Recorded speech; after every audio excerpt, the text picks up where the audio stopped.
Those that have light are welcome. Light is the condition for the appropriate result. The wise. The wise is one who hears and obeys. He is obedient. From the Tanakh, or the Old Testament, we read in Psalm 19, "The law of Yahweh is perfect, reviving the soul. The testimony of Yahweh is sure, making wise the simple." In that definition, the wise is one who allows the law of God, which is the Word of God, the testimony of Yahweh, to work in them. We find that Yeshua used this definition as well, Matthew chapter 7. "Everyone then who hears these words of mine and does them will be like a wise man who built his house on the rock."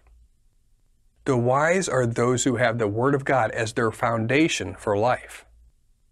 The foolish. The foolish are those who are disobedient. Fools hate instruction. They hate Torah. Torah meaning instruction as it relates to the Word of God. Proverbs chapter 1. "The fear of Yahweh is the beginning of knowledge. Fools despise wisdom and instruction." Meaning this, they will not receive God's commandments. Proverbs chapter 10. "The wise of heart will receive commandments, but a babbling fool will come to ruin." Again, Yeshua teaches the same thing. The foolish are those who are disobedient to the commandments. Matthew chapter 7. "And everyone who hears these words of mine and does not do them will be like a foolish man who built his house on the sand." A feeble and shifting, an unstable and insecure foundation. The lamp. The lamp is the commandment. Proverbs chapter 6. "For the commandment is a lamp, and the teaching a light, and the reproofs of discipline are the way of life." The light. The light is the law, the Torah. Proverbs chapter 6. "For the commandment is a lamp, and the teaching a light, and the reproofs of discipline are the way of life." Oil. Oil is the desire for obedience. Before reading this commandment, remember, the lamp is the commandment, and the light is the law. Leviticus chapter 24. "Command the people of Israel to bring you pure oil from beaten olives for the lamp, that a light may be kept burning regularly." So the oil is pressed olives, the fruit. The oil goes into the lamp, the commandment, and then the light, or the law of God, goes forth from the vessel. We need to define fruit and understand how it becomes oil.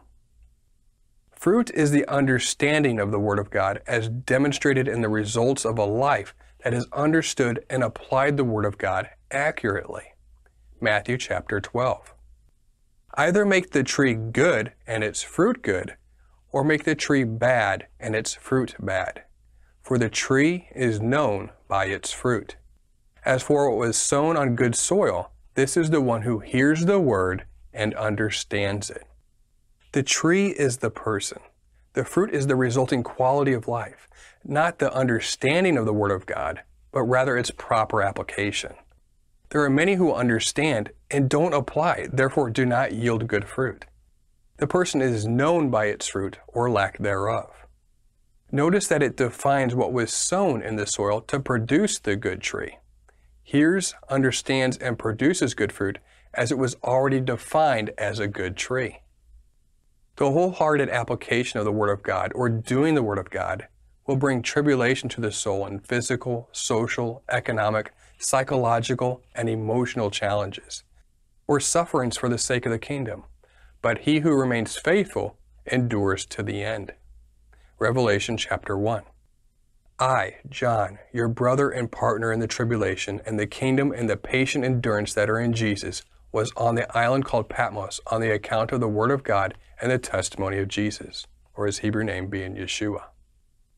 So going back to Leviticus 24, "Command the people of Israel to bring your pure oil, the desire to obey, from beaten olives, our tribulation, for the lamp," commandment, "that a light," the law, "may be kept burning regularly, go forth continually."